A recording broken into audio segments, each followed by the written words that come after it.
Mga bata, kaya hirap na po akong mag-akyat nitong mga ito sa taas. Tingnan po natin kung paano natin ipaakyat. Ganyan lang po yan.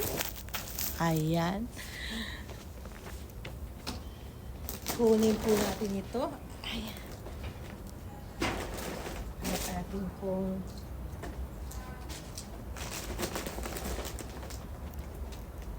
ikawit.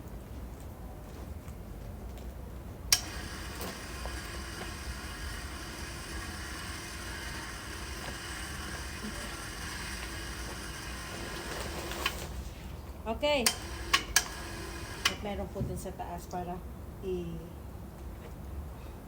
itaas na.